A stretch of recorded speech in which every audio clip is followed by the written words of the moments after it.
What comes to mind when you think about investing? Probably the stock market, real estate, other businesses, investing in other businesses. And if you're like me, a lot of those avenues for investing, if I'm being honest, can seem scary because it seems like you have to have all this, this predetermined understanding of industry knowledge and the do's and don'ts and how to maximize your returns. And it just seems daunting.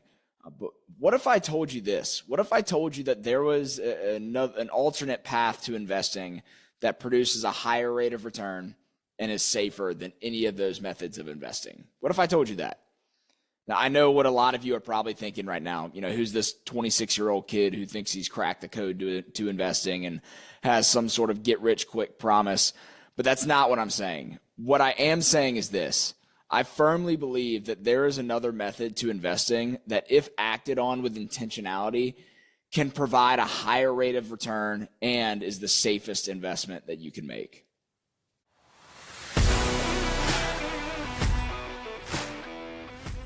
What's going on, and welcome to the Take a Step podcast. I'm your host, Josh Johnston, founder of Take a Step.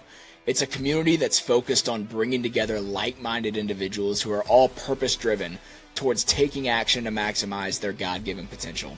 If you find value in this podcast, please leave a rating and review on whichever platform you're listening. It really helps us to continue to grow this community and change more lives for the better. Feel free to give me a follow on social media at __take a step __, and reach out to me if you have any questions or just want to connect. With that being said, let's dive in.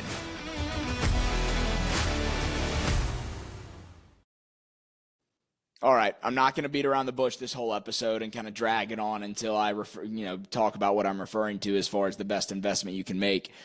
The best investment I think you can make is you. It's yourself. It's investing in who you are becoming. There's a great thought leader in the space. His name's Alex Hormozy. A lot of you have probably heard of him. But he said something that I loved. He said, a lot of people invest in the S&P 500, but I'd rather invest in the S&Me 500.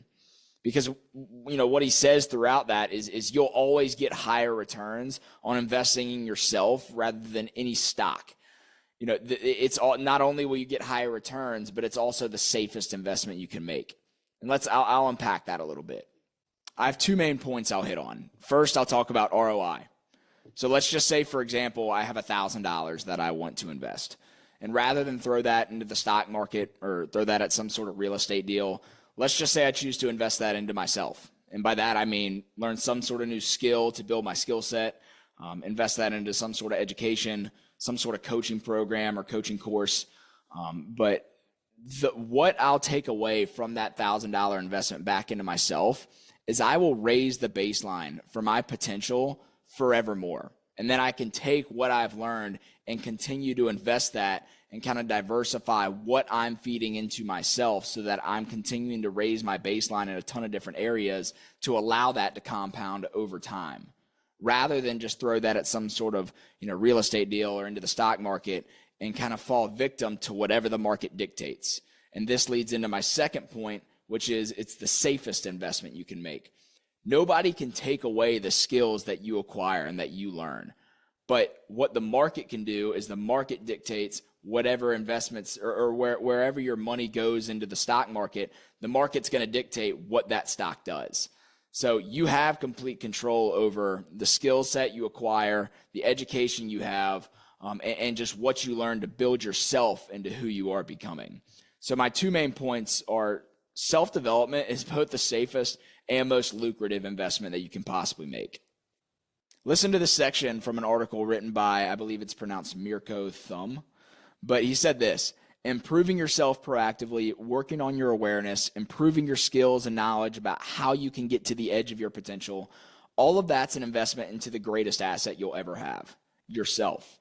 Almost every successful person started out with a transformation to become the person who is then able to achieve that kind of success. Personal development comes first, success follows. Personal development comes first, then success follows. So in my mind, this begs the question, when? When's the best time to invest in myself?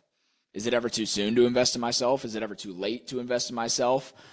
when is the best time to actually start investing into the person I want to become? And I think that's key, is having that mindset is, who am I becoming? I had that conversation with Shane Smith on the podcast a few episodes ago, but always having the mindset of not what am I doing, but who am I becoming?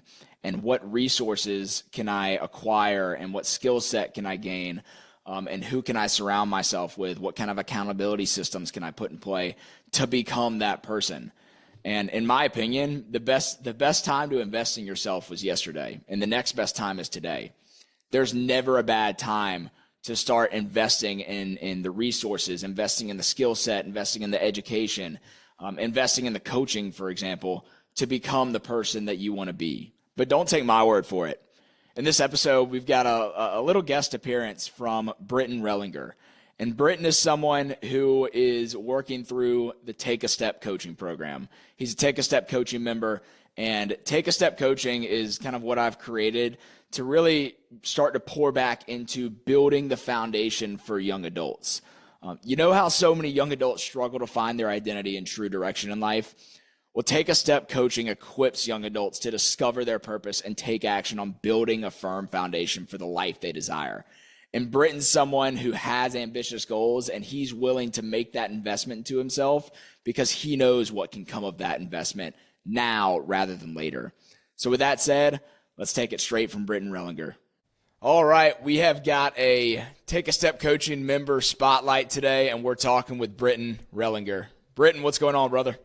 What's up, man? Excited to be here. Awesome. How you been doing? Good week? Good week. Things been going good. Can't complain, man. Can't complain. Love it. Well, hey, I want to just kind of kick things off with starting off just to really get a good understanding of where you're at in your life. So if you don't mind, take a second and tell me a little bit about the phase of life you're currently in and what you're trying to accomplish right now. Yeah, for sure. So right now I'm kind of in like a transition phase in between. I'm still in college, going into my junior year at Kennesaw State University. So, but I'm also working at a local financial firm as an intern in their P&I department. So I'm kind of in that transition phase, going in between, the study and the student role, but also transitioning to that professional role while at the same time. Mm.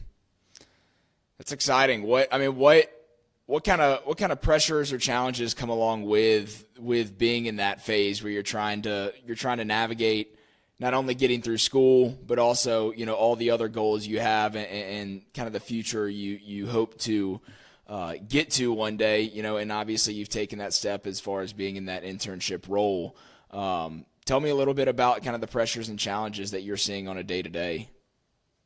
Yeah, I think the thing that everyone at this stage faces the most is probably that direction, that taking that step in direction of like where am I actually going? I think that's been the biggest thing for me. I started off as an exercise science major, so took like a complete 180 in direction for me, going from like health sciences and physical therapy straight into finance after my first year. And I think day to day, it's sometimes hard to keep in mind that I'm on a path and just staying in that direction and just being confident in it and being content with it. And I would say more now than ever, or more so now than ever, I'm just so content with it. And that's come from the program, that's come from prayer, it's come from family, and just all the above. Yeah. Why do you think so many guys in that phase of life struggle with that direction? Because I feel like that's so common, and I'm a firm believer that there's a true identity crisis going on, especially in that phase where guys are trying to figure out their direction, because it's so easy to place your identity in all the wrong areas. So, like, what do you think it is about that phase of life that guys struggle with that direction? Yeah, I think right now, at least this was my story, seeing so many people who have it figured out, and just have like incredible lives, or at least posed to have these lives that are just tailored completely. And when I looked at my life, I was like, my life does not look like that. And while there was, plenty of components to it that I was super happy with, between family, between friends, community, there were still some things that I look at my life and realized that I wasn't at that level yet, but we get I feel like I got that picture of like the 0.1% of 0.1% that like everything just like found its place at the right time for them. And glory be to God for them that it's worked out, but that's just not quite um, the place in life I'm at. And I think we get to see that a lot in this age that like we should have it figured out or we should be at this certain stage in life. And it's hard to remember that it's okay not to be at that stage, even especially if you're working towards the life that you want. Yeah, and I think a huge component to that is understanding that the destination is not the now. What's in the Yep, now is the process. So for embracing the sure. process over the destination, I think, is a mindset, and seeing where you're at now through that lens can just provide so much clarity. Absolutely. So what led you to choose kind of the Take a Step coaching program to kind of help facilitate some of that growth and kind of propelling you in the direction you want to go in? Well, first off, I knew Josh. Josh has become the brother, just through the small group and just spending so much time with that and being around the boys, small group guys, and just having the opportunity to grow together through that and help the guys that we're leading grow. So I just have developed an extreme amount of respect for Josh, um, as we've navigated through the small group together and just seeing the type of integrity that he carries. So when it came to him starting to roll out this program, I was so excited for it. Like there really wasn't even hesitation, because I'm always looking to refine my process and to also clarify the destination even more. And when it came to our first meeting, that became abundantly clear that that was the goal, that like we wanted to make the destination clear of where I actually wanted to go with my life and the goals that were most important to me, not in just like a financial level, but also as like core beliefs with my faith, and with my community and how I serve, but also some of those other goals between physical health, and mental health too as well. So it Mm. was an entire like holistic approach, but also after we made clear those end goal destinations, um, we broke it down into the process. And after that, I was ready. Like I knew it was going to be a good time, no doubt. Awesome. Yeah, I love that you say that because I mean, would you say that a lot of guys in kind of in that phase of life, a lot of your peers struggle to have clarity behind what that end goal, that end destination looks like? Yeah, absolutely. And I would say, that was probably one of the hardest things for me. And one of the things I'm most abundantly grateful for through this program so far is that just like few hours and like the amount of change that has come from just, knowing what I want in life has been insane. Mm. And just having the clarity around where I'm actually going or where I want to go. Um, it's been incredible. And I had, because there were so many things that I couldn't really put a finger on. I think, I had an idea of some of the things, that I had wanted. Like I wanted to grow closer to God and Mm. like I wanted to have a good career, but also I didn't really define them. And I think that's what we got the most out of that first go around. Yeah, I love that you say that because so many that's a lot of people see great ideas as their goals. And Yep, there's nothing specific that they can actually track. And when you actually put specifics and measurables behind that, then you can actually work off a good foundation because you know where you're trying to get to specifically. for And sure. I think when you did that for the first time, you saw that and you saw the action steps to actually take to practically get there step by step.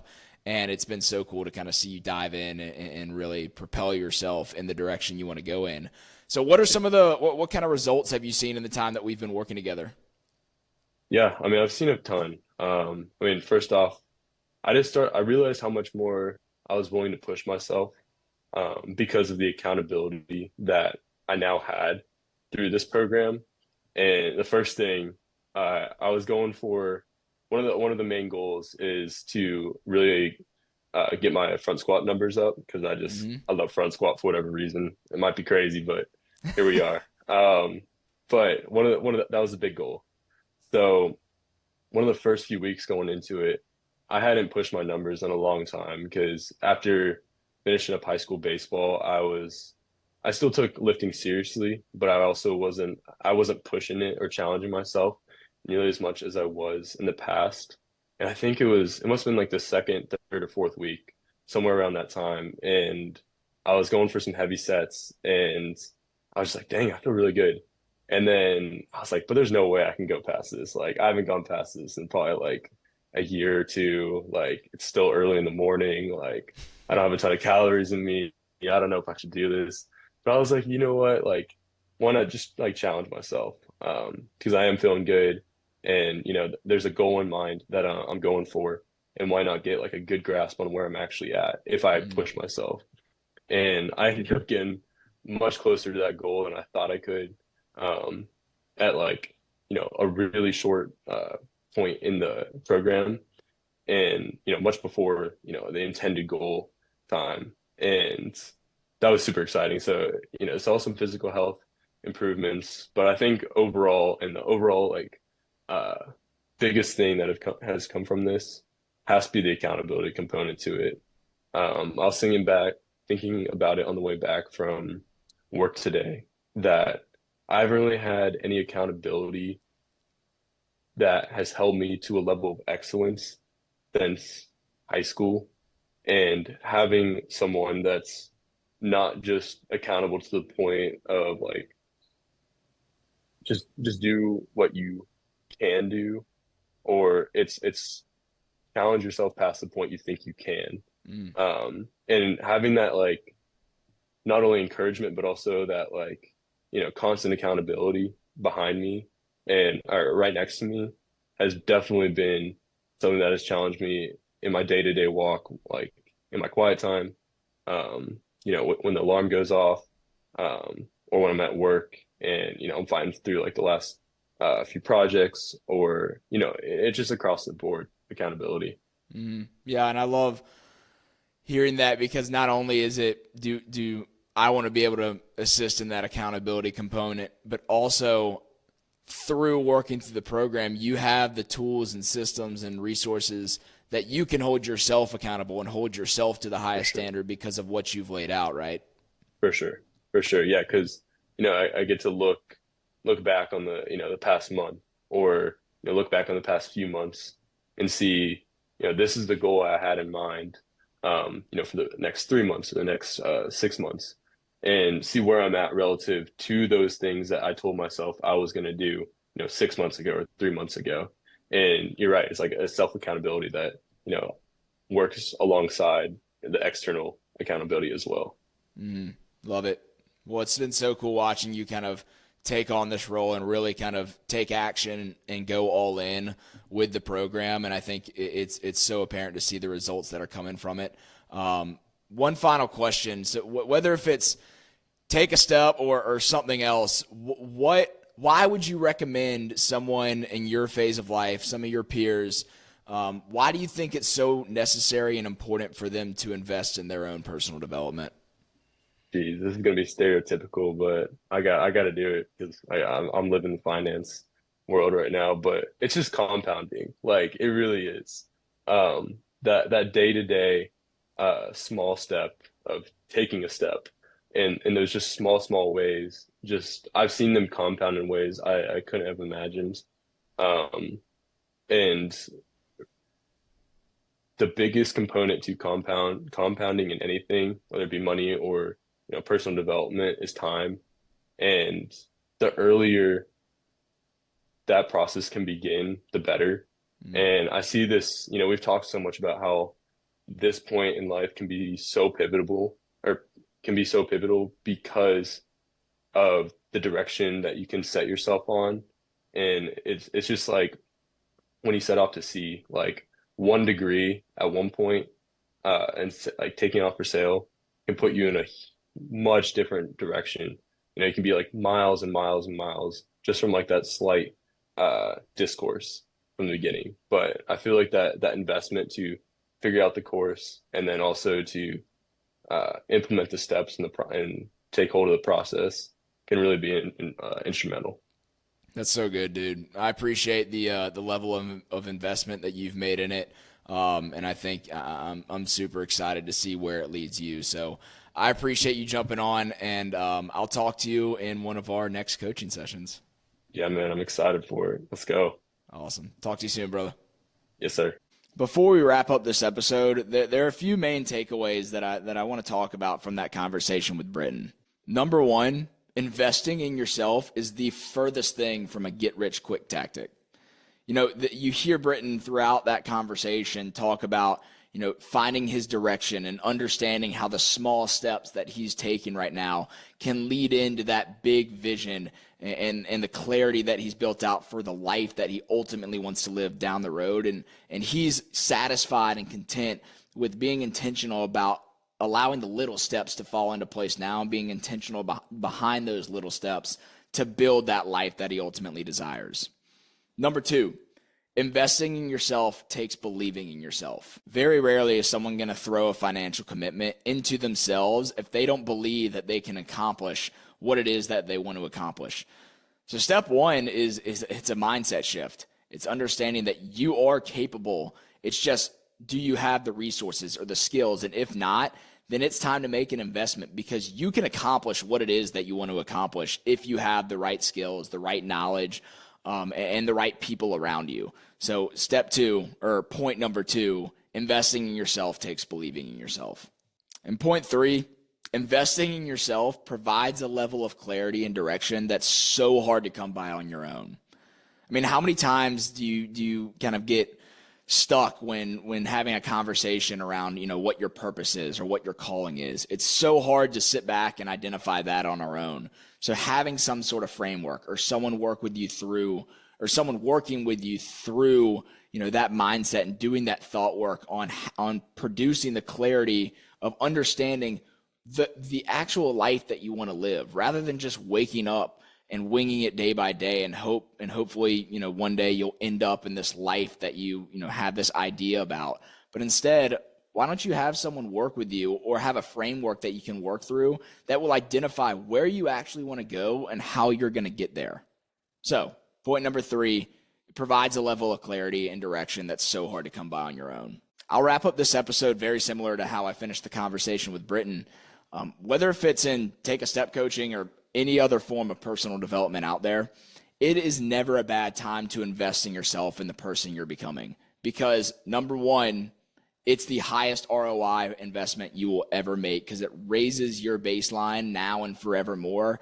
And number two, it's an investment that no one will ever be able to take away from you, because that being said, it's the safest investment you can make. If by chance you're interested in hearing a little bit more about Take a Step coaching, then feel free to shoot me a message on any of my social medias, and let's connect to discuss kind of how we can build that firm foundation for you and take that step in the right direction together. But outside of that, thank you so much for listening to another episode of the Take a Step podcast. If you're listening on Spotify or Apple Music, please leave a rating, a review. If you're watching on YouTube, like, comment, subscribe, and share this episode with someone who you think needs to hear it. Is there someone in your life who is kind of in a rut, who you know has potential to be more than they're being right now? And if they chose to invest in themselves and take action and be intentional, you know that they would turn into someone far different than who they are right now. Then share this episode with them. And let's continue to build this community and keep growing together. So I love you guys, and I'll talk to you in the next episode.